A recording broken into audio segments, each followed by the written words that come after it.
I'm going to call the Wednesday, August 19, 2020 meeting of the Zoning Board of Appeals to order. May we have a roll call, please? Yes. Ms. Chester. Here. Mr. Cho is not here. Ms. McLaughlin. Here. Mr. Roosh. Here. Ms. Uchtman. Here. Mr. Warmbrun. Here. And Mr. Welch. Here. We have a quorum. Are there any changes to the agenda? There are none. And before we start, Harvey, I was thinking that rather than do our usual mass swearing in of people, that we could do that on an ad hoc basis. So when people want to speak. Yes, great minds must think alike, because I was thinking the same thing, that I would swear them in as they came forth to speak rather than do it all at once. Excellent. All right. Has everyone, excuse me, have all board members received the minutes of our previous meeting of February 19, 2020? Yes. Has everyone had an opportunity to review those minutes? Are there any additions or corrections to those minutes? No. Hearing none, then I would Minutes Yes, be approved as written. it's been moved by Nancy that the minutes of the February 19, 2020 meeting be approved. Would the board members indicate their approval by saying aye? Aye. Aye.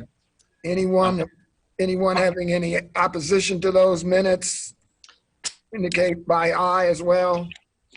Hearing none, the minutes are approved. Harvey, I have to jump in for a second. Yeah. We've been instructed that in these remote meetings, we need to take roll calls on everything. So Okay. I should take a roll on All that. right. Fine. And was there a second on that? I seconded it. You just Okay. didn't hear it. That's all. Thank you, Adam. Okay, so then I will call the roll for the rest of the folks. Ms. Chester, Yes. Ms. McLaughlin, Yes. Ms. Uchtman, or sorry, Yeah. you made the motion. Mr. Warmbrun Yes. and Mr. Welch. Yes.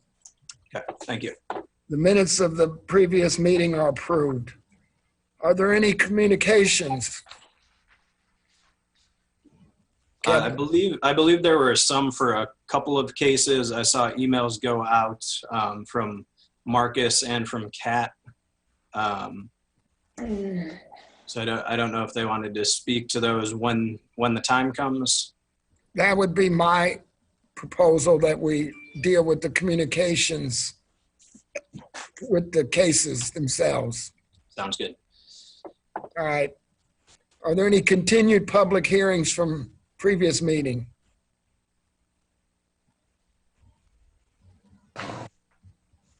Kevin? Sorry, I'm trying to juggle multiple I'm sorry. screens here. There are no continued public hearings. Thank you. All right.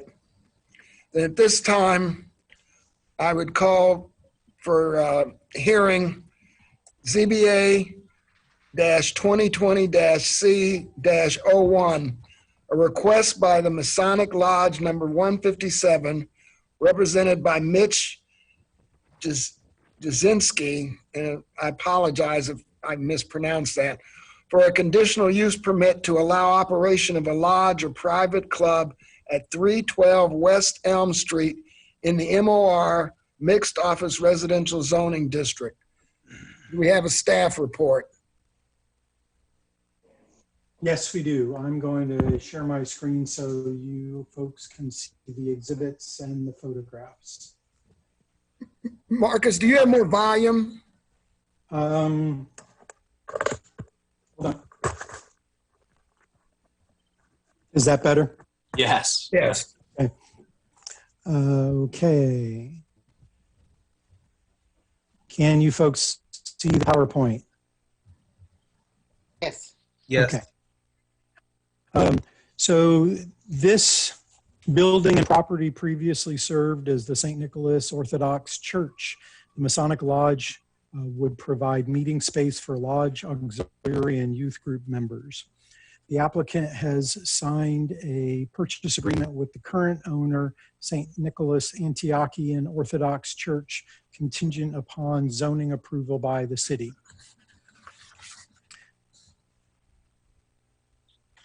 Okay.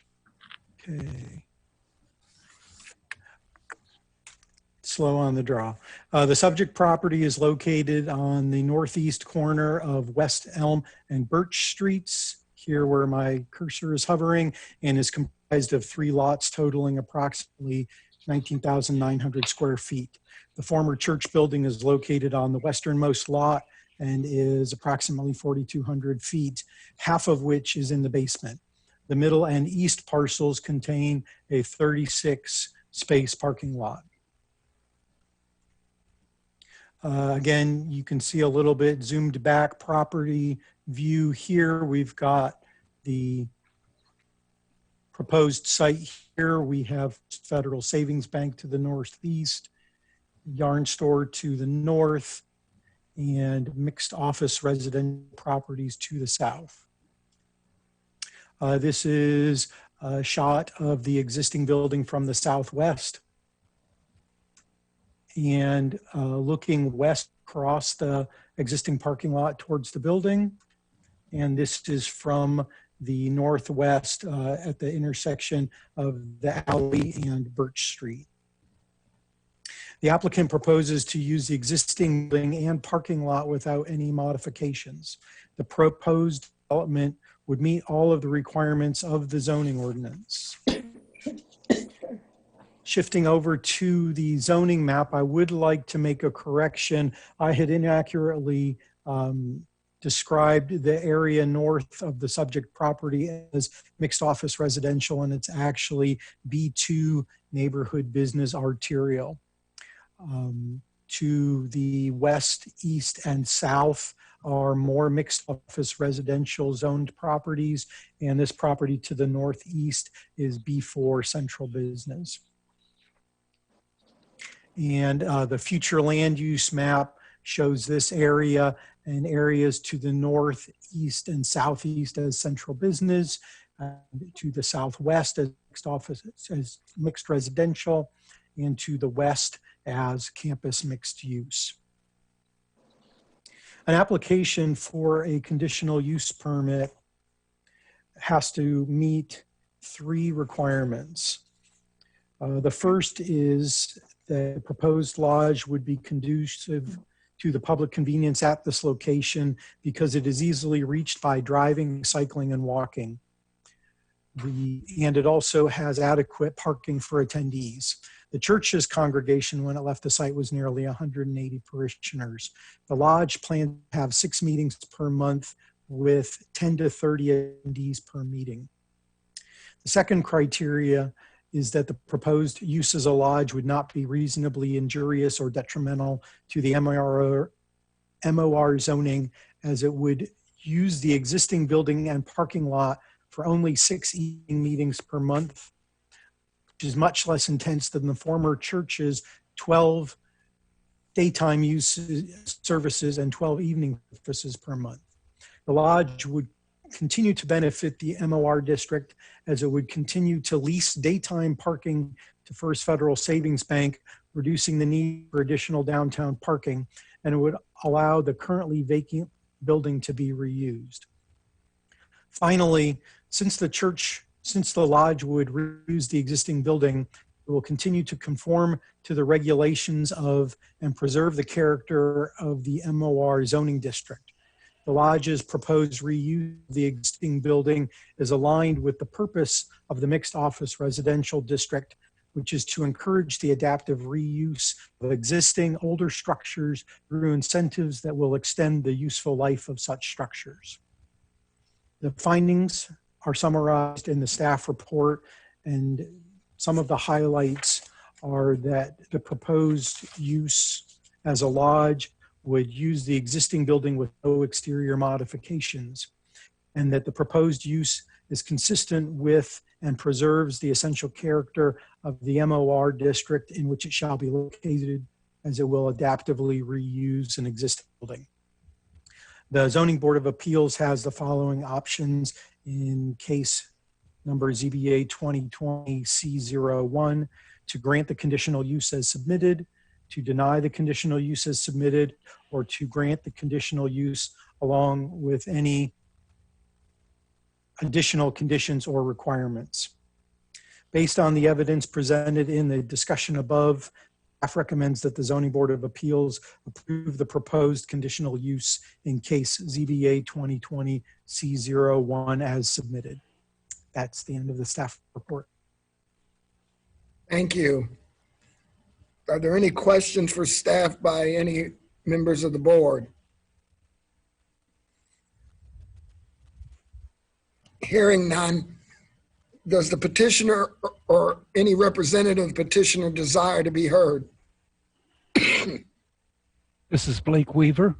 I represent the lodge, and we're here to answer any questions if you need.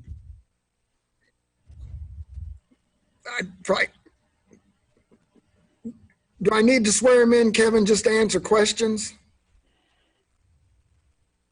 That's a good question. Why don't I do it just, Yeah, I suppose you might as well. Right. Cover all the bases.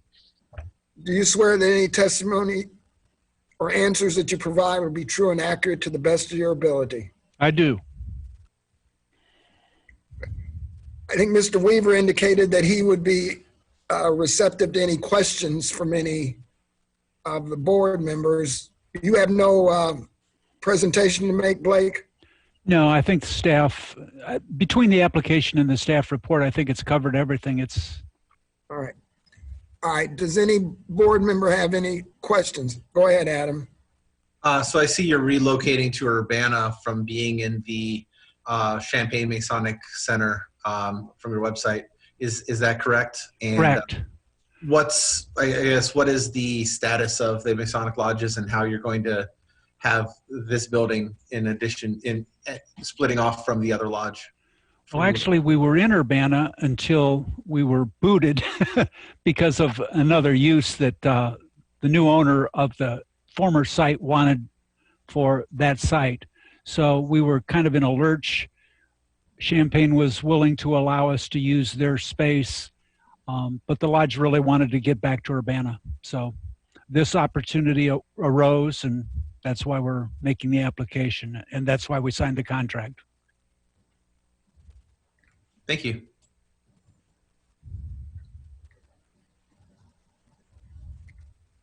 Any other questions from any member of the board? I don't have any questions. I would just say I think it's a nice reuse of the property. I pass by there often.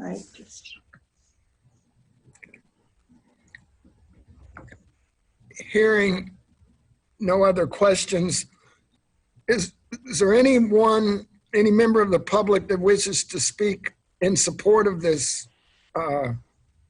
proposal? Hearing none. Is there any member of, Looks like we have one. I'm sorry. Yeah, so it looks like Graham Hauser raised their hand. So Oh, Graham. okay. Didn't see that. All right. Good evening, all, and thank you very much. Mr. Hauser, Yes, sir. I need to swear you in. Please do, sir. Do you swear that any testimony you give before this board will be true and accurate to the best of your ability? I so swear. All right, thank you. Go ahead, Mr. Hauser. Thank you, sir. I just, as a longtime member of Urbana Lodge and also the Masonic fraternity, the reason was asked why we want to move to that building. The short answer is we want to come home. Urbana Lodge is the actual name of our lodge. It was founded, chartered in 1854, and we were there for many, many, many, many years. And it wasn't until 1979 that we had to vacate the building where we were on Main Street, which is known as the Tiernan Building, where Crane Alley is. We actually owned that building for over 88 years. And we housed with the Western Star Champaign Lodge until recently. And it's time for us to come home. Our history is Urbana. We please read about the history. Oh my goodness, it's extensive, and I really think this is right for the city, and I think the public will welcome us home, I'm sure. And I thank you for considering our application. Thank you, Mr. Hauser. Do you have something else, Blake? No, not unless you have additional questions. And I can answer any questions about the fraternity or the lodge as well. I'm sorry, does any board member have any questions of Mr. Hauser? All right, hearing none. Is there anyone else who wants to speak in favor of this proposal? Is there any member of the public that wishes to speak in opposition to this proposal? All right, hearing none. Does any member of the board have any additional questions for either Mr. Weaver or staff? All right, then I believe we're ready to call this this case for motion. I move that the Zoning Board of Appeals approve the proposed conditional use in case ZBA 2020-C-01. I think that's all I need to say. Second. It's been moved and seconded. Is there any additional comments before we call this for vote? Hearing none, Mr. Garcia, would you call this for vote? Yes. Mr. Rush, Yes. Ms. Uchtman, Yes. Mr. Warmbrun, Yes. Mr. Welch, Yes. Ms. Chester, Yes. and Ms. McLaughlin. Yes.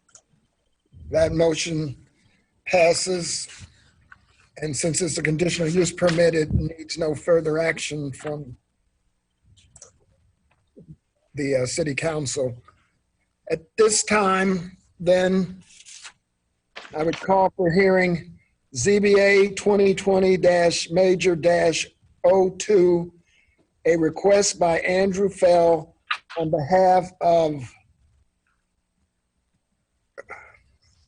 Hao Zhan Liu for a major variance to allow construction of an infill residential plan unit development on a site less than the minimum required 1/2 acre in size, located at 1304 South Vine Street in the R3 single and two-family residential zoning district. And again, I apologize if I've mispronounced the applicant's name. Is there a staff report?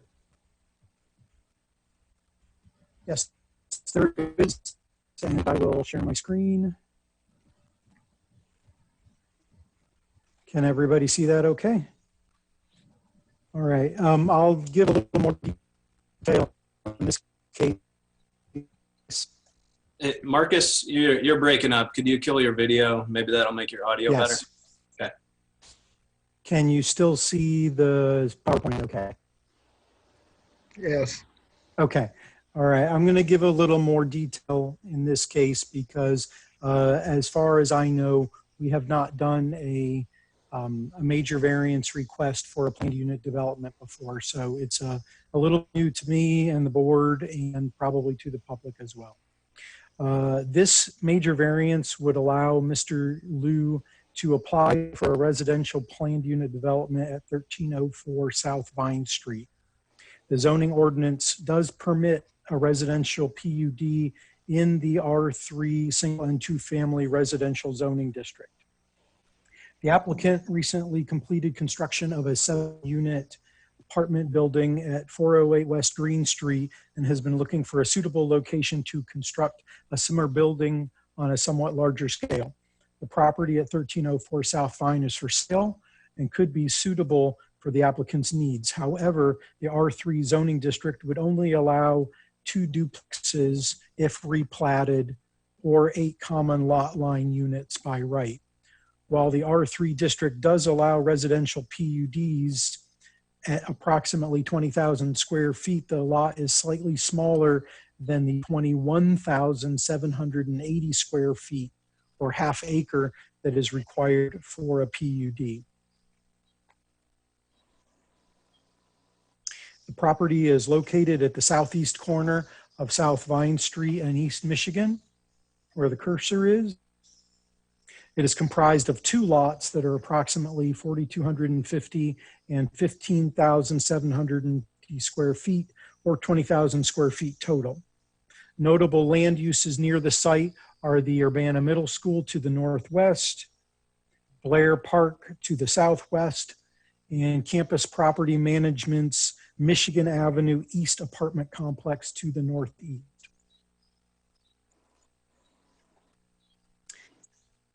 Here are some pictures of the property. This is looking from the north side of the property. This is looking at the rear of the property. The property used to be a daycare prior to it becoming a duplex registered in the rental registration program. And you can see the remnants of some playground equipment there. Moving on to the zoning, the subject property and the land to the north and east and south are zoned R3, single and 2 family residential. Property to the west is zoned R2, single family residential. The middle school and Blair Park are zoned conservation, recreation, education, and the Michigan Avenue apartment complex is zoned R5, high density residential, multifamily residential.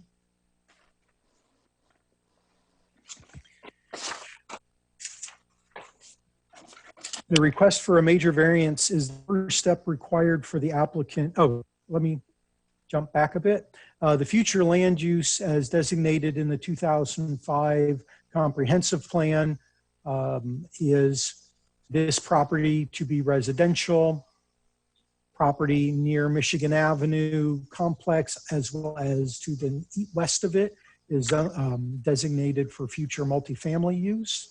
And we also have institutional and park uses that were designated for those specific uses. I would like to point out that the request for a major variance is only the first step required for the applicant to redevelop the property as he would like. The Zoning Board of Appeals must recommend approval of the request by a 2/3 majority for it to proceed to City Council. If the major variance request is granted, the next step in the development process is for the applicant to submit a planned unit development application to the Plan Commission, which would include detailed site plans showing traffic circulation, landscaping, and open space, stormwater management, utilities, lighting, building elevations, and the project timeline. The proposed planned unit development would have to adhere to the zoning ordinance unless waivers were granted for specific development regulations.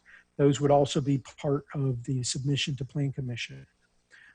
The Plan Commission would review the plan and make a recommendation to City Council, which would make the final determination on whether to grant the planned unit development. Staff have received several inquiries regarding the proposed case. The one that was included in the packet was from Sandra and Frank Hart, who were against the planned unit, were against the variance because they felt that the most likely use would be multifamily, and they felt that there was enough multifamily and residential opportunity in Urbana. The other 2 emails that we received, which were forwarded right before the meeting, were from Heather Johnson, who likes the idea of redeveloping the property, but would like to see the site plans. I communicated to her that those would be available at the Plan Commission case when that was submitted. As well, this afternoon, we received an email from Avital Livni and Ben Miller, who were concerned about the scope of the potential development, but were in favor of redevelopment of the site. The Zoning Board of Appeals does have to make findings based on 6 variance criteria. The special circumstance in this case are the size and configuration of the property's 2 lots. Even if the applicant replatted the 2 lots, the result would still be only 2 lots. This could allow up to 2 duplexes, a total of 4 dwelling units, which does not make the project as financially viable. It could also be cited for a number of common lot line units. This would likely not be as financially viable as some other alternatives that would be available with a planned unit development. The second criteria is that the request is not meant to correct a situation knowingly or deliberately created by the petitioner. The site is slightly smaller than required for a PUD, and while the petitioner knows this, they did not create the smaller site. They merely would like to pursue a planned development on the site, which would be subject to review by the Plan Commission and City Council. The third criteria is that the variance will not alter the essential character of the neighborhood. As the request before you is simply the first step in the PUD application process, the variance request itself to allow the applicant to pursue a PUD would have no effect on the neighborhood's character. The fourth criteria is that the proposed variance will not cause a nuisance to adjacent properties. It would not itself authorize any construction. It would merely reduce the required lot size to allow the applicant to submit a PUD application. The Plan Commission would still have to review this PUD application and can recommend conditions to City Council to address any concerns about the property. The fifth criteria is that the variance generally represents the minimum deviation from the zoning ordinance. As stated earlier, the request would not permit any actual construction. It would only reduce the required lot size so that a planned unit development application can be submitted for review. Since the size of the lot is fixed and the size is less than required, the variance request represents the minimum deviation possible from the zoning ordinance. And finally, the practical difficulty in carrying out the zoning ordinance in this case is a combination of site configuration and development options. To redevelop the site by right, the 2 different size lots would need to be replatted to create 2 buildable lots, which would then allow only 1 duplex on each lot. The PUD option would allow more redevelopment options, but would also be subject to closer scrutiny by city staff and appointed and elected officials, which could result in a development that optimizes the site's potential. The staff findings are summarized in the report, and I will highlight them. The proposed variance is not meant to correct a situation knowingly created by the petitioner. The proposed variance should not alter the essential character of the neighborhood, as it does not authorize any development and only allows submission of a planned unit development application for review by Plan Commission and City Council. And the proposed variance is the minimum deviation from the requirements of the zoning ordinance, as it merely allows a planned unit development application submission and does not authorize development nor change any zoning designation or future land use designation. The Zoning Board of Appeals has the following options in case ZBA 2020 MAJ02. Forward the case to City Council with a recommendation to approve the variance as requested. Forward the case to City Council with a recommendation to approve the variance with certain terms and conditions. And if so, articulate all of those terms and conditions. Or to deny the variance request, and if so, articulate findings supporting the denial.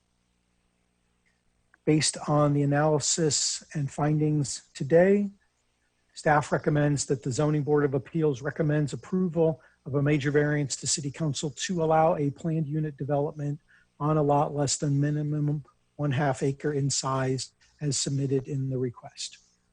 And that is the end of the staff report.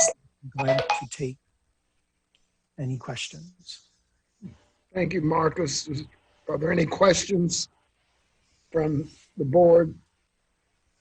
Go ahead, Adam. Okay, so if I'm getting this correctly, basically, if this lot were a full 1/2 acre, it would not even be up to, nothing would be up to us at all. It would just go directly to the Plan Commission, and they would be the ones handling the plans and making sure it conforms to the neighborhood and all of that, right? That is correct. If it was 1,000 feet larger, it would meet the PUD application requirements and go straight to Plan Commission with an application. So our job is to determine whether or not saying 1,000 short is good enough. To, yes, be able to even apply for a planned unit development. Okay, got it. Are there any? Yes, Ashley, go ahead.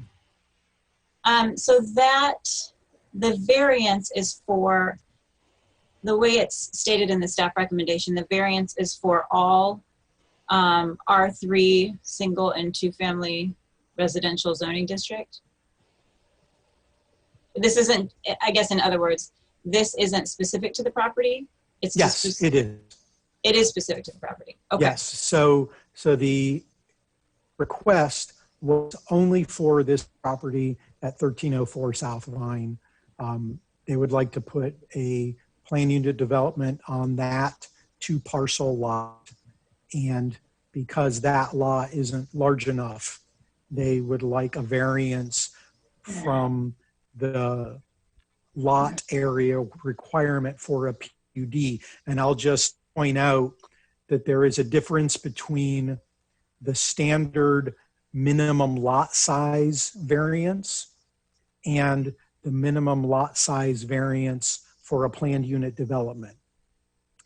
If this wasn't a PUD, it would only be a minor variance, but because a planned unit development minimum lot area variance is not one of those 10 items in the zoning ordinance that is automatically a minor variance, then it elevates it to the level of a major variance, which comes to you and then goes to City Council.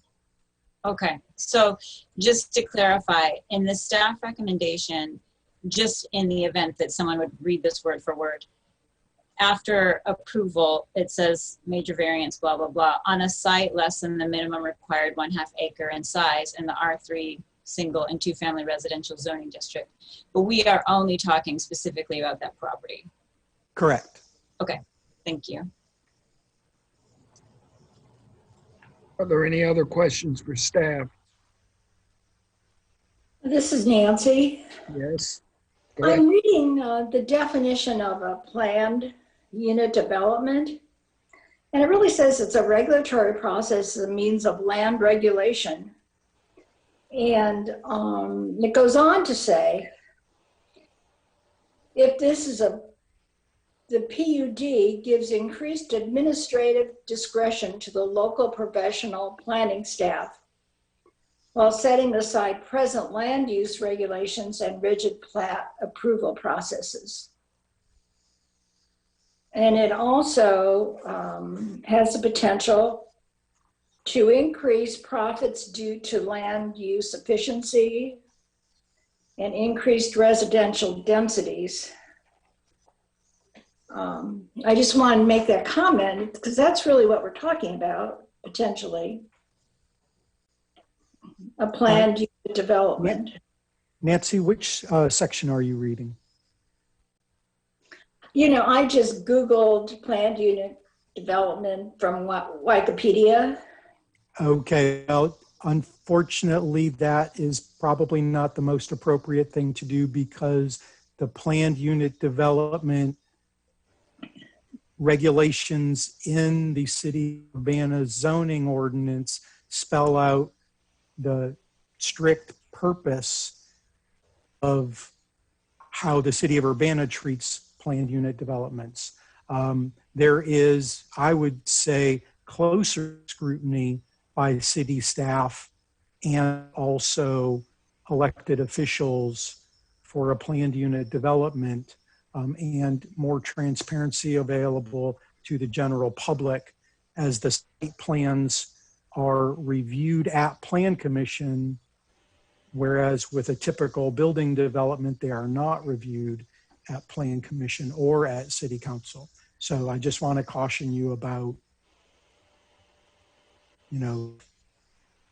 I would be glad to share from section 13.3 in the zoning ordinance, a planned unit development, we define it as a large integrated development adhering to a detailed site plan and located on a contiguous tract of land that may include a mixture of residential, commercial, and or industrial uses.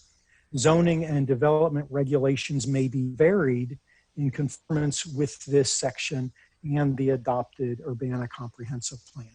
So the point of the planned unit development is to allow some flexibility, but it also asks for some provisions by the developer that would not normally be able to be asked for by the city. So it's a little bit of a give and take. That's it. Okay.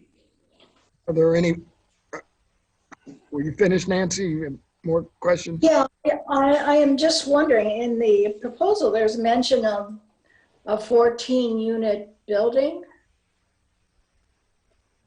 which I don't know if they're 1 bedroom, 2 bedrooms, but that could be 28. It's called 2 bedrooms, 28 residents.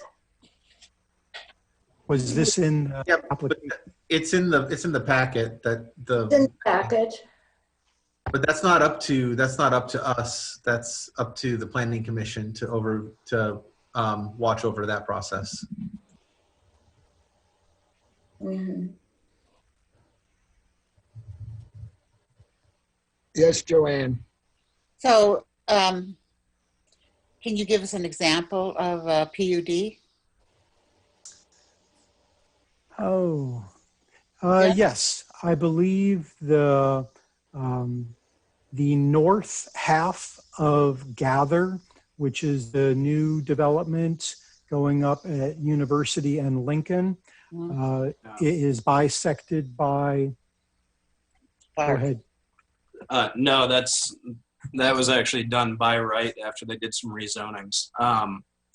So a planned unit development, I think the most recent one that we've approved was a reuse of the Zeta Tau Alpha House at corner of Lincoln and Pennsylvania.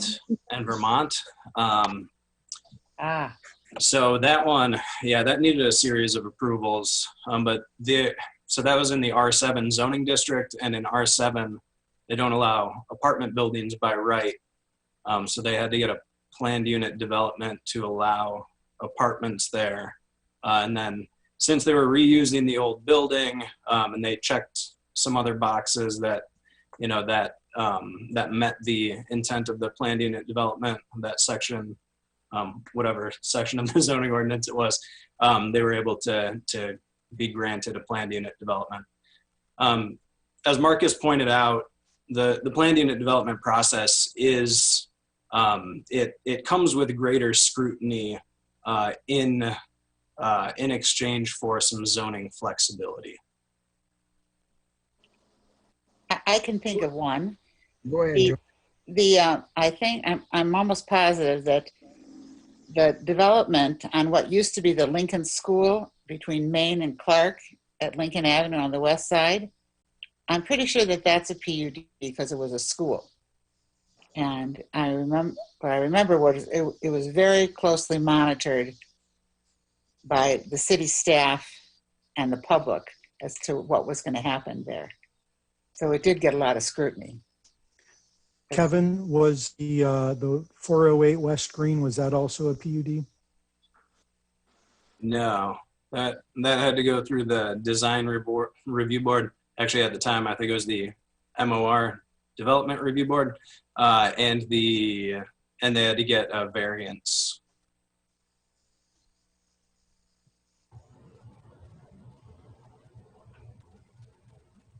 And I guess I could describe that variance because I'm seeing some confused I was looks. on the DRB when that went through, and it went through a couple processes because of just logistics. So it was scrutinized. Yeah, and the variance that they got for that was we include basements and multifamily units as part of the floor area ratio. So they just asked for a variance to exclude the basement from the floor area ratio calculation on that one. I would like to apologize. The Green Street property that I was thinking about was the 1007 West University, which is a Green Street Realty project where Nero's Heroes used to be. That is a planned unit development as well, and that's going up right now.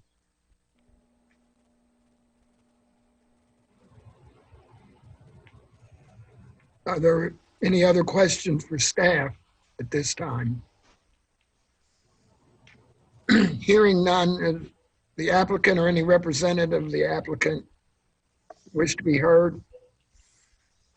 You want to left hand? Do you swear that any testimony that you would give before this board tonight will be true and accurate to the best of your belief? I do. Thank you. Much like Mr. Weaver, I'm here to answer questions.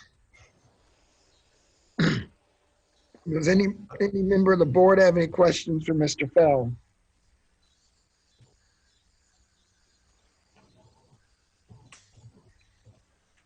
All right, hearing none.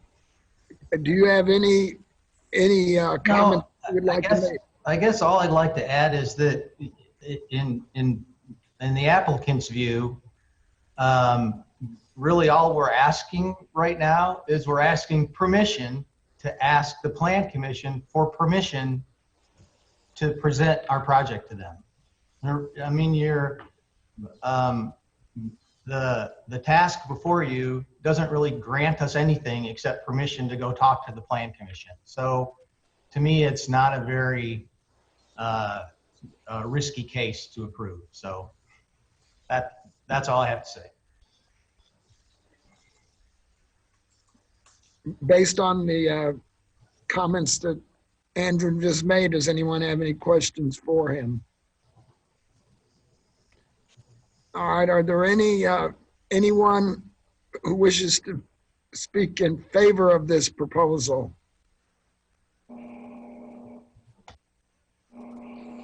All right, hearing none. Is there any member of the public that wishes to be heard in opposition to this proposal? All right, hearing none. Then if there Harvey, hold on. We do have one. Oh, Yeah, I was going to say, it sounds like Sandra Hart and her husband have Right. written. I thought Marcus addressed that in his comments. So that, Yeah. I'm seeing two hands, Avital Livni and Jim and Dottie DeVito. Yeah, Okay. we'll go to Abital first. All right. Oh, okay. Wasn't showing up on my screen. All right, is that Mr. Livni, Miss Livni? It's Ms. Livni. All right. Do you swear that any testimony that you give before this board tonight will be true and accurate to the best of your belief? Yes, I do. Thank you, Miss Livni. Go ahead. So this isn't quite an opposition, just a question about, for those who don't know, I live across the street from the property in question at 1208 South Vine. And I know that my email was already forwarded to you. And so I understand what Mr. Fell just described as this is kind of a very small little hoop, but I did notice in the report that there was an option of adding some terms and conditions to the approval. And I wondered why that isn't something that the board is considering, amending some terms and conditions to the variance that's being requested. So clarification question more than anything. Well, Ms. Livni, it's my understanding that at the time that a motion is made to approve or disapprove this request, that additional conditions can be attached by the board. So that has not been foreclosed. So I'd like at least to raise the question about whether some terms could potentially be attached. I know that there will be a lot of scrutiny from the Plan Commission, but I wonder if we could already start raising a few. Go right ahead, Ms. Livni. Well, so I'm not super well versed in the ins and outs of zoning, and so I'm not sure the kinds of terms and conditions that can be attached at this point. But from what I understand, what they have in mind is quite a large multifamily structure, and part of the issue for those of us in the neighborhood is that it's not a very large lot. And so when you start thinking about building up and thinking about parking spaces, so part of the issue for us is actually the size of the lot that could support the type of building that they have in mind. So again, I don't know what is an option, but I think some terms and conditions about, given that the lot isn't large enough in theory to support a PUD, that it would need to be of a certain scale in order for you guys to grant the exception. Yes, Joanne. Go ahead. Did you want to be heard, Joanne? No. No. It's Nancy. Yes, Nancy, go ahead. What kind of, maybe this is for Kevin, but what kind of terms and conditions can we put into the motion? Something to setback or? Yeah, that's a really good question, because this is, as I think Marcus alluded to, this is a unique case.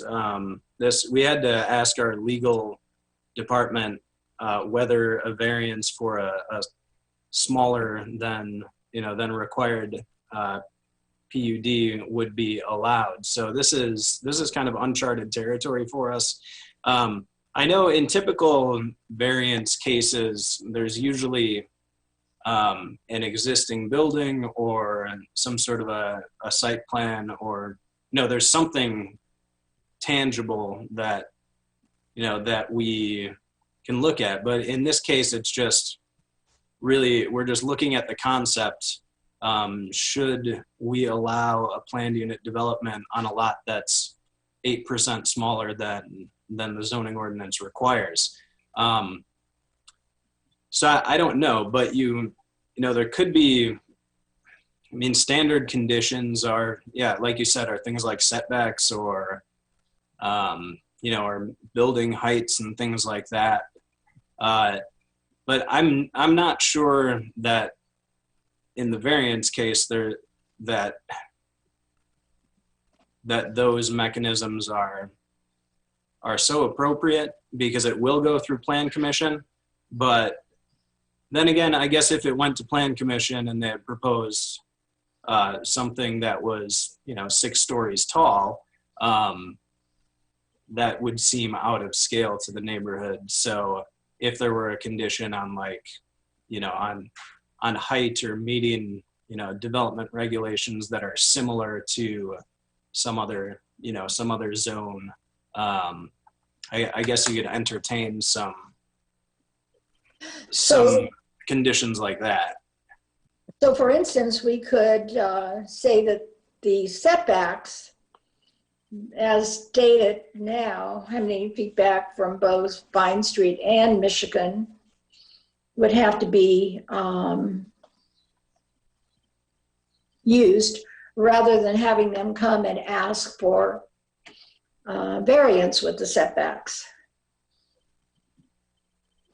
Well, if I can interject, the purpose of the planned unit development is to allow more flexible development in exchange for amenities to be provided by the developer, which would all be reviewed by the Plan Commission.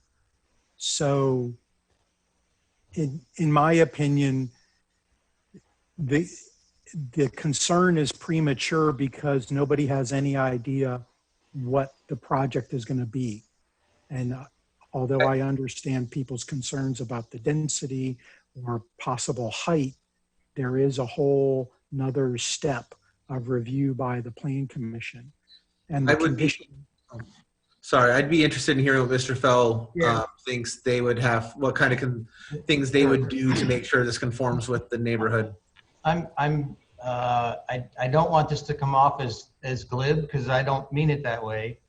But I think in terms of this case, the zoning board putting restrictions on the PUD is in a way, again, I'm sorry, sort of pointless, because I'm going to come in and apply for a PUD, and if you put conditions on the site, in my PUD request, I'm going to ask to have those waived or adjusted, because that is part of the PUD process, is to ask for a give and take of the restrictions given on the lot to amenities perhaps given back to the city. So I don't mean to discourage you from putting restrictions on your vote or conditions on anything. It's just that if they're not conducive to this client developing the lot, we're going to ask to have those conditions waived or changed as part of the PUD process. Thank you for being blunt about that. And also, just to make some final clarification, after you go to Plan Commission, this still also has to be approved by council, correct? Yes, both the PUD application and the major variance go to City Council as separate cases, where City Council would vote on the major variance recommendation from ZBA, and then secondly on the PUD application recommendation from Plan Commission. If you conditions on the zoning variance, the City Council could either include those or say, if they happen to conflict with the PUD application, say it doesn't make any sense for us to approve these conditions because they're conflicting with the PUD application we also just received.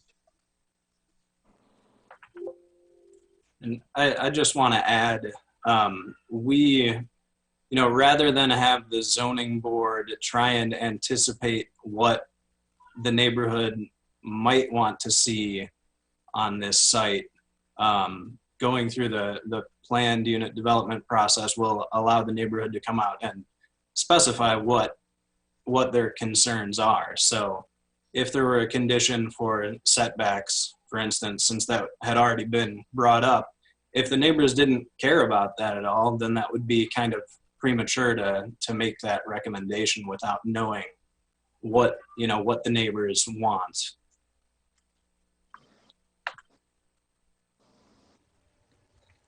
Are there further questions or comments?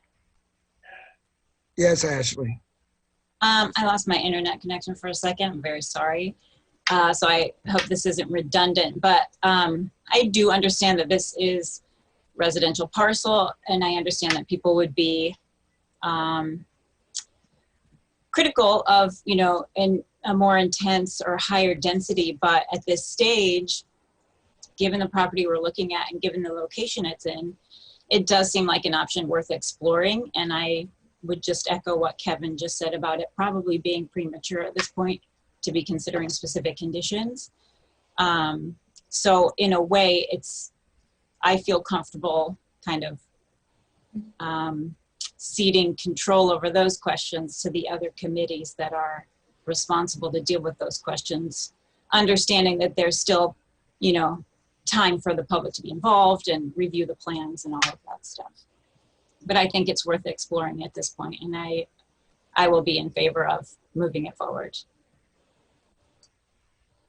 Yes, I think that what Ashley just said is a pretty succinct summary of what we're doing, merely saying that the site, without knowing how they intend to develop the site. But I guess we're dealing with just a parcel of land right now. Would that be your interpretation, Andrew? Yeah, yes. Yeah, and so I think, as Ashley said, to start attaching conditions before any site plan or anything further has been developed, to use a legal term, is kind of putting the cart before the horse. That's all I have to say. Any additional questions for either Andrew or staff? Or one more person wanted to speak, maybe. somebody else? I'm sorry. This is Jim and Dottie. Is this the item that you wanted to address us on? Yes, it is. We own the house south of the lot, and Wait, stop. I have to. Oh, swear me. We're going to speak or just one? Yes, we probably will. All right. Do you and each of you swear that any testimony you give tonight will be true and accurate to the best of your beliefs? We do. Yes. All right. Thank you. Go ahead. So we own the property 1306 South Vine. 1308, I'm sorry. And also we live at the corner of Pennsylvania and Vine in the two-story house. So we are concerned, and we're very concerned. I just about had a heart attack when you said 14 units. We had looked at the property at 408 Green Street. It's very well done, but it's 7 units. And we're talking 14. And I mean, we looked at it and we thought, wow, that's huge. That is a huge thing. And I know that you're just approving the variance tonight, but to me, the horse is out of the barn, once that happens. And I guess we want something to happen on that property. It's been a thorn in our side for 22 years. Well, not that long, when the daycare left. It hasn't been taken care of. It's, just gone from bad to worse. So we definitely would love to see redevelopment. But you're saying it's just a lot. Well, it's a lot in our neighborhood. It's a lot that impacts our lives and the lives of our neighbors. And, we're the only 2-story house in this area south of Michigan for all the way to Florida. And so we're talking about 14 unit apartment building. Like I said, it just, whoa, that floored me. So we're concerned about the density, and maybe you want to go on. Yeah, just some things that give us pause. Noise concerns. If there are balconies, we'd be concerned if the balconies were towards the south, for privacy and for noise. Just, looking into visual access into our areas, and it's the sound. The property that is there at present, there's a flat area that in years past, in times past, people would sit out on that and have conversations, and it carries just clearly as a bell into our home. So noise would be a concern. The balconies would be a concern. And we think it'd be important that there would be a privacy fence around the south and the east sides of the property. And then just the density of humans, and we are a residential neighborhood. So, I don't want to say, is this a call, or are we speaking against, are we speaking for? We're just speaking with concerns, that. Yeah, consider this being built next to your home and see how, that would fly. But You know, like I said, we looked at his unit at 408 Green Street. It's beautiful. It's beautiful. It's very well done. It's also in an area with a lot of other two and a half story homes that are also apartment rentals. So we're concerned, I guess. And on the other hand, we would look forward to somebody building on that lot. Right. And, you know, all along Michigan there are duplexes. And I guess maybe that's not bringing in the money that this person wants to generate with this building. And I understand that. But those units along there are not always full either. You know, we went through a thing where probably half of them between Michigan and Maple, because we're a walking neighborhood, and half of them were empty. Right now, it's like, woo, everybody, those are all full, and we're all so happy that people are taking care of them. But that hasn't been the case. And so we're concerned, and I guess we don't have any more to say. But no, yeah, I just that the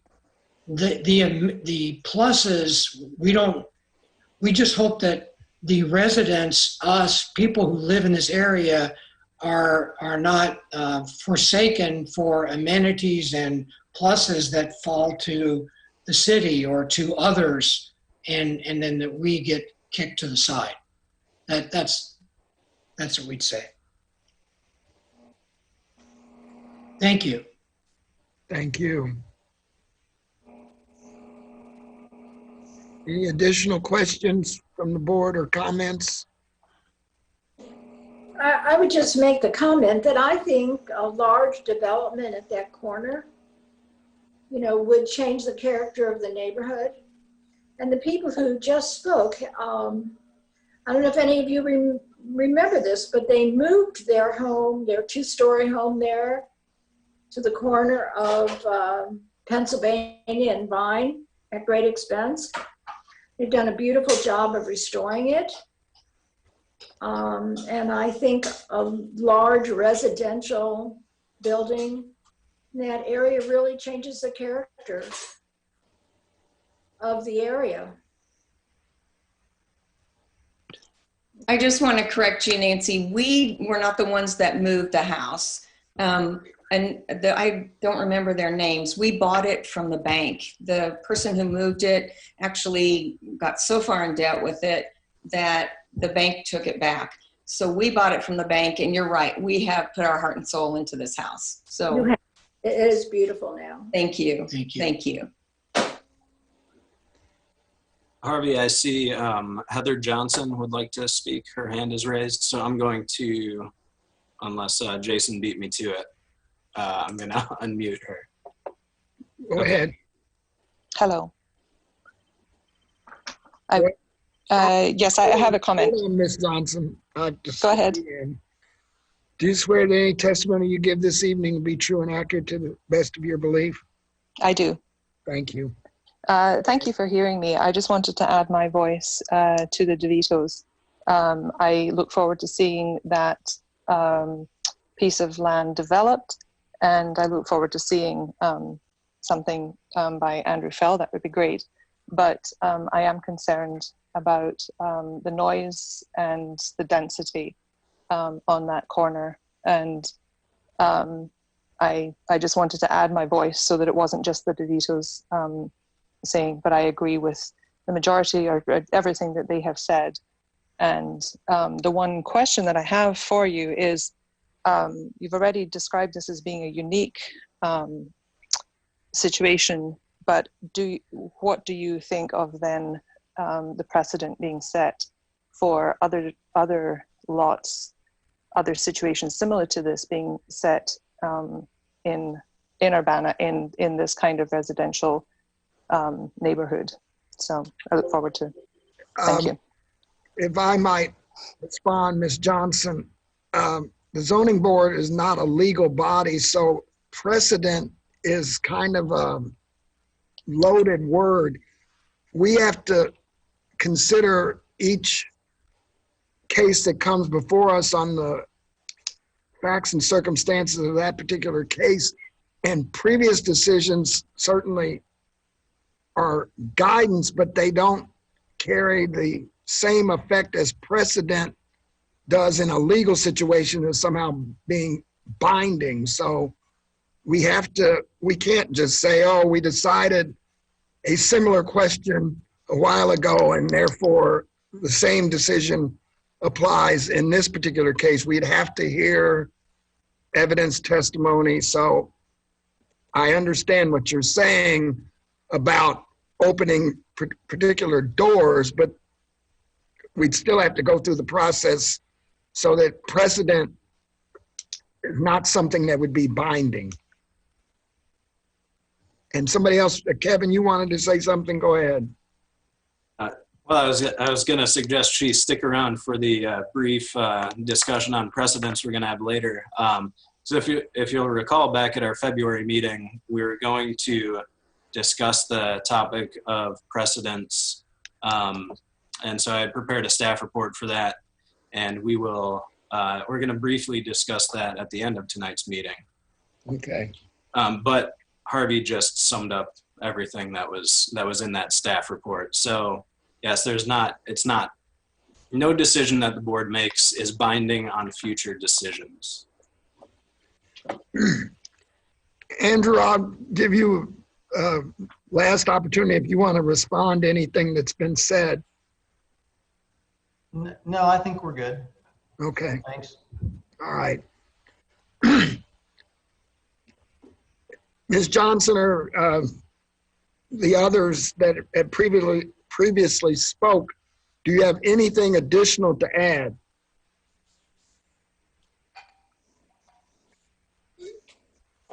All right, hearing nothing. I do see that one of them has raised their hand, so Okay. I'm going to. Go ahead. I'm sorry. No, we just want to say we didn't have anything more to say. And thank you for allowing us to air our concerns. So we appreciate, and this whole process couldn't run like it does without the input from our citizens. So thank you for your concerns and your statements. If there are no additional comments or questions, are we ready to call this question? Yeah. I move that we forward the case ZBA 2020 Major 02 to City Council with a recommendation to approve the variance as requested based on the findings outlined in the memorandum that we received. It's been moved. Is there a second to that? Second. All right, it's been moved and seconded. Any additional comments? Kevin, would you call for vote? Gladly. Ms. Chester? I think you're muted. You're muted. I think I saw a yes, but I need to. Yes. Okay. Ms. McLaughlin?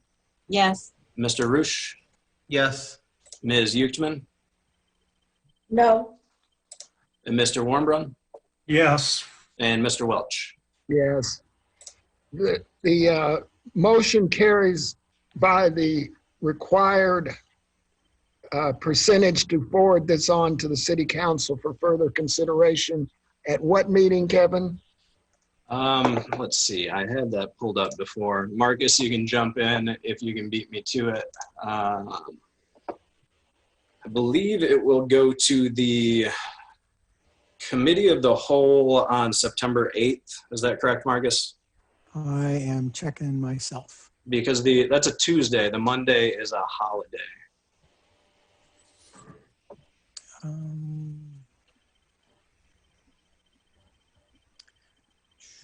Don. Are you muted? Are you muted?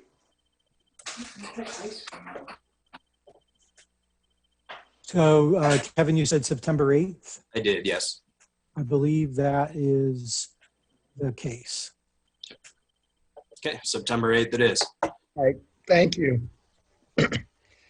At this time, we now call for hearing ZBA 2020-Major-03, a request by Fran and Mark Ansel for a major variance to allow a garage to encroach 14.5 feet into the required 15-foot front yard at 102 West Pennsylvania Avenue in the R2 Single Family Residential Zoning District. Do we have a staff report? Yes.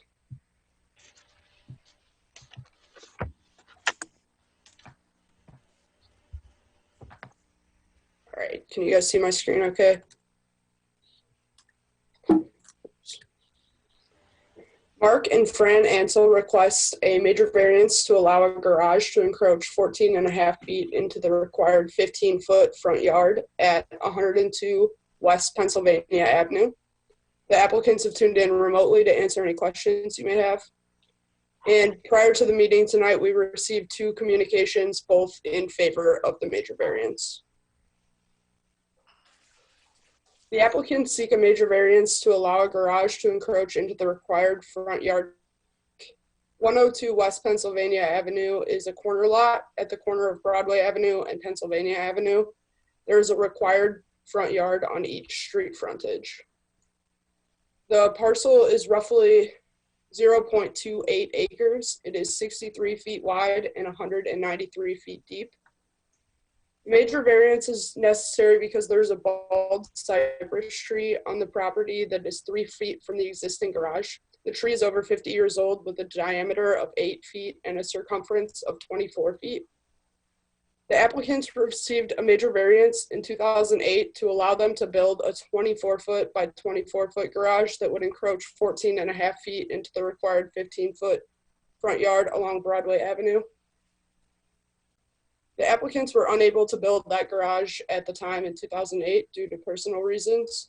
They now seek a major variance to allow a slightly larger 24-foot by 30-foot garage to encroach into the required front yard with the same 6-inch setback from the east property line. The new variance is required because the newly proposed garage is larger and the existing concrete slab will not be reused with the condition of the approval of the 2008 major variance.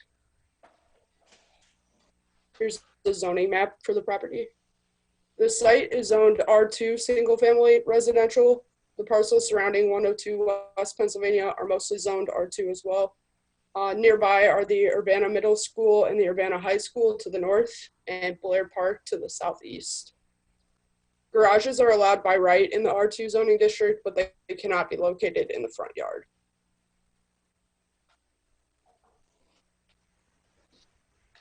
This slide shows the existing garage and the location of the bald cypress tree, as well as the dedicated right-of-way on the property.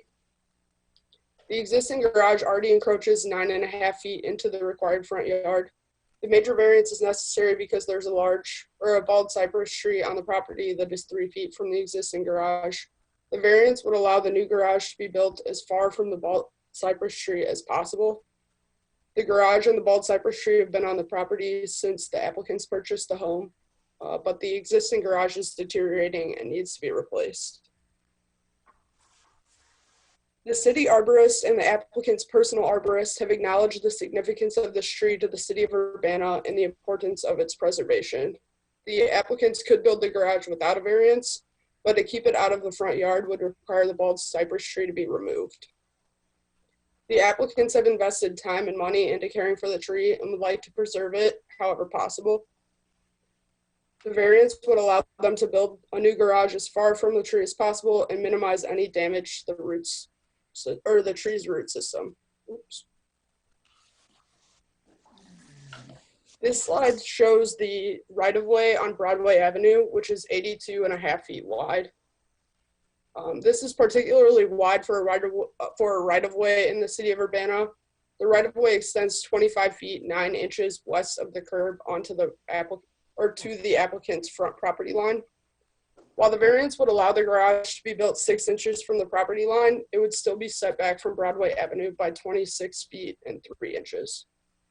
The garage cannot be built any further south due to the location of the house.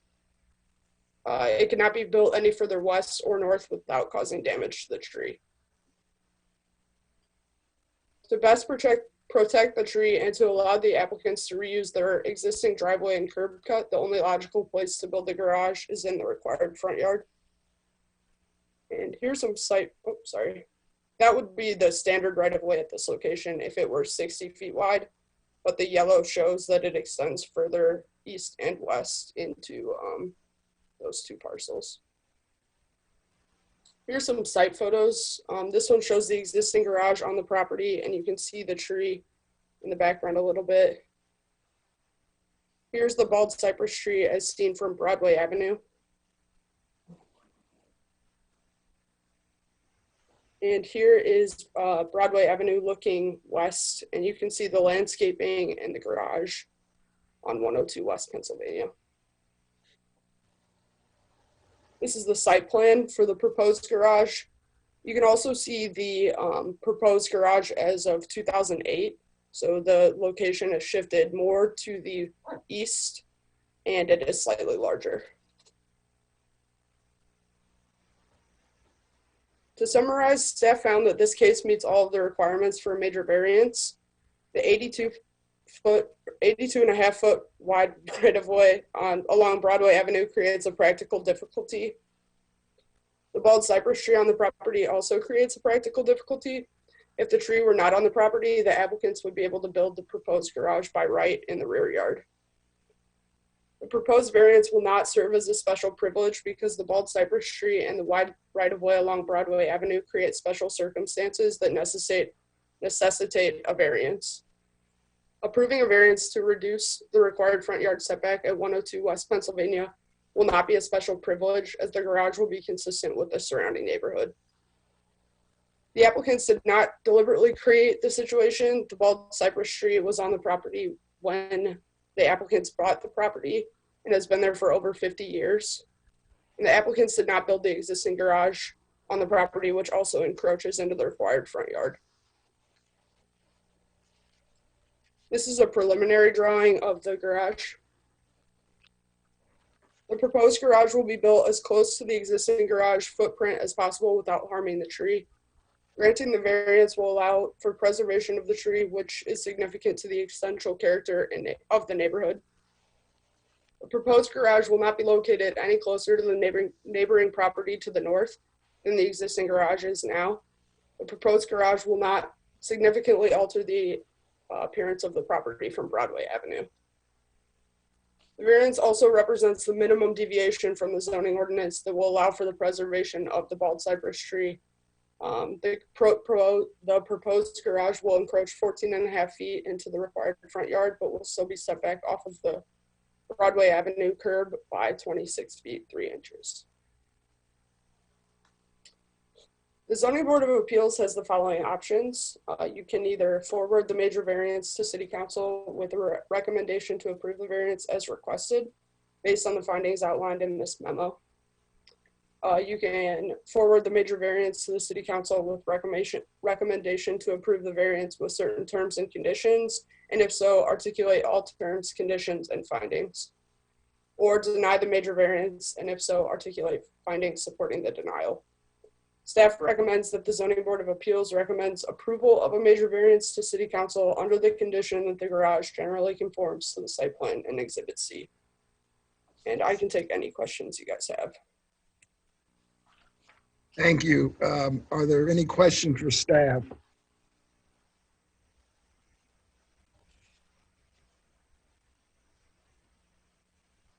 No questions for staff? All right. Does the applicant or anyone on behalf of the applicant wish to be heard? All right. Hi. Do you swear that any testimony? Oh, swear me in. Do you swear that any testimony that each of you may give tonight would be true and accurate to the best of your beliefs? Yes. Yes. Thank you. Go ahead. Once again, and probably like the prior applicants, we just want to be able to answer any other questions that anybody might have. We were through this before in 2008 and we had the variance granted. We waited and now we have to reapply, and the same request is being made to encroach 5 feet further into what's already a 10-foot encroachment. The change in size is something that's on an east-west dimension, doesn't affect anything about the variance that we sought and obtained before, and we are reseeking now. Are there any questions from the board to the applicants? No? All right. Is there anyone who wishes to be heard in favor of the applicants? No one. Is there anyone on the Zoom call that wishes to be heard in opposition to the applicant's proposal? No, all right. Then at this time, would call for the question. Is there any motions?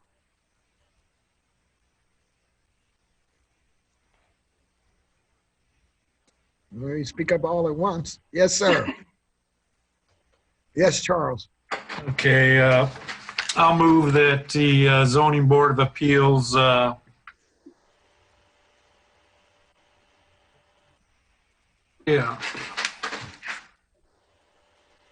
is ZBA 2008 major -07, is that right? No, that's the old one. This would be a different number.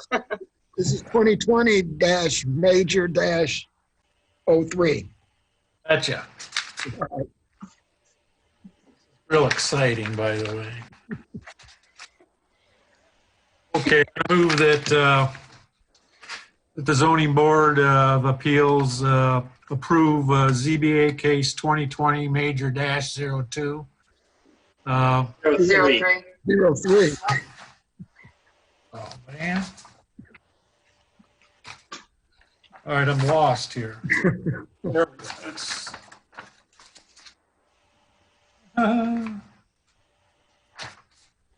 I'll make it. Go ahead. Yeah. Conceding to you, Nancy. Now, I move that we recommend approval of the major variance to City Council with the following conditions. That the garage conform to the site plan and exhibits, generally conform to the site plan and Exhibit C. And that's for ZBA 2020-major-03. It's been so moved. Do we have a second to that? Second. Been moved and seconded. Yes, Charles. Okay, I have a question here. Mine says it's 2008 major -07 in the That page. was the original. That was the previous The old application was included. application they made. But that's expired, I guess, is the way to approach it, and it's slightly different too. Yes. Right. Yeah. It's slightly different, and it's different enough that we require a new variance. So variances last forever as long as they adhere to the original conditions. And the original conditions in this case were slightly different than what's being proposed here. And like I said, different enough that we're requiring a new variance.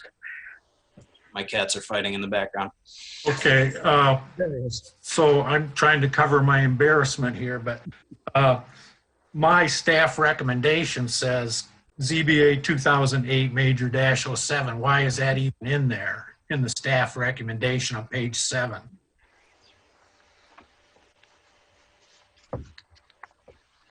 I thought it was attached as part of the staff report for 2020, but we may have been looking at ours from 14 years ago too. We are now looking at the 2020 report. So the 2020 report's on the back of this? Okay, all right, I understand then. Does that answer your question, Sal? All right, I'm good. Okay. It's been moved and seconded. Any other discussion or comment? If not, Kevin, would you call for a vote, please? Yes, Mr. Roosh, Yes. Ms. Uchtman, Yes. Mr. Warmbrun, Yes. Mr. Welch, Yes. Ms. Chester, Yes. and Ms. McLaughlin. Yes. That variance has also been approved by the necessary majority to enable it to be forwarded to the city council for their consideration at the meeting of September 8th. at the meeting of September 8th. Yeah. Yep. Again, that's on a Tuesday since there's a holiday on that Monday. All right. Thank you. Okay, and I just want to say thank you to you all. Hi, Joanne.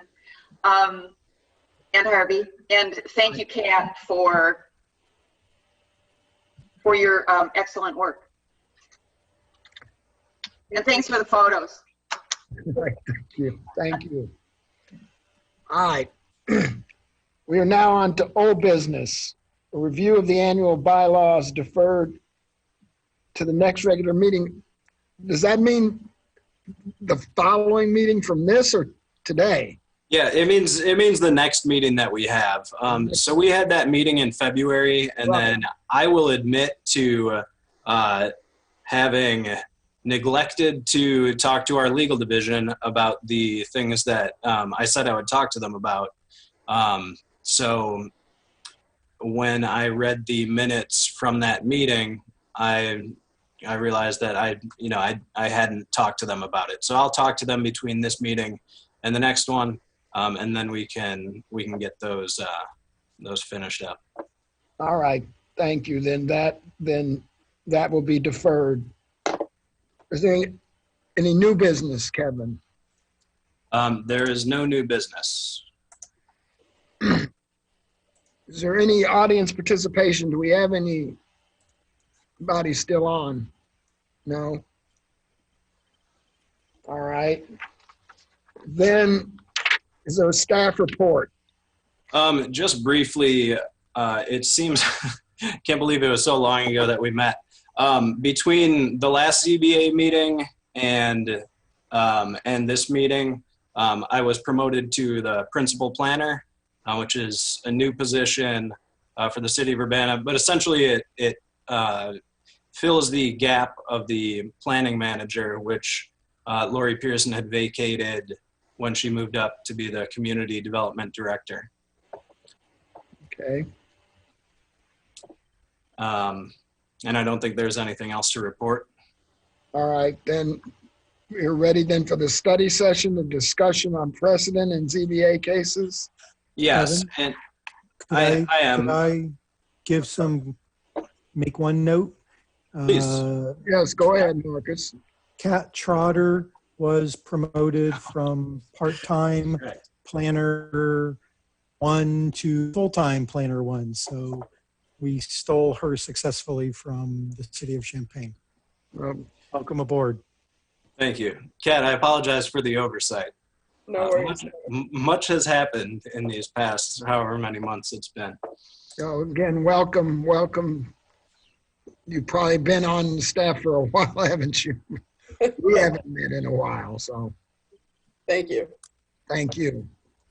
All right, Kevin, go ahead. Okay, so you all received the brief staff memo back dated February 14th. And also on the ZBA, on this meeting's web page, there was a link up at the top just to that old report. It might have been kind of hidden, so I'm not sure if you all saw that. Hopefully you did. But briefly, I just wanted to go through that report. So we did, back at the January meeting, the board requested that we have a study session to discuss this notion of precedents in cases before the ZBA. So we consulted with our legal division, and we've determined that there's really no such thing as precedents that we set when the board makes a decision on a case that must be followed in future cases. So while sometimes we'll refer to previous cases when discussing a current case, that can be very useful. We do have to base all of the board's findings on the facts presented in the case at hand, because every case really is different.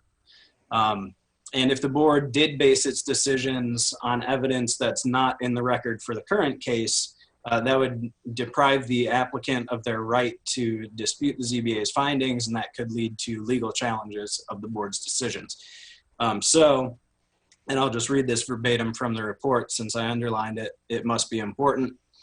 Findings, therefore, must never be based on facts from another case or on the notion of precedence. The board has the power to deal freely with each new case, regardless of how it may have addressed a similar case in the past. In conclusion, board members should not be concerned that making a decision in one case binds them through some notion of precedence to deciding future similar cases, since each case is unique and has its own specific facts for that case. Any questions or comments for Kevin? Well, thank you, Kevin, for that clarity. You're welcome. You're welcome. It gave me the opportunity to talk to Kurt Borman from our legal team, which is always enlightening. So I was happy to do it.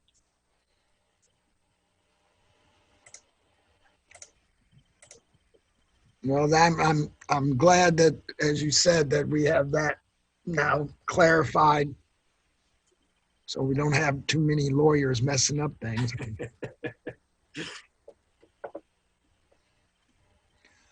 All right. Could I ask a question of Kevin? Who is this, Marcus? Yes, it's Marcus. Yeah, go ahead. Kevin, did Kurt make any differentiation between who that non-precedent setting applied to, whether it was only a board or only a commission, or it applies to everybody except for city council? Did he get into that specifics?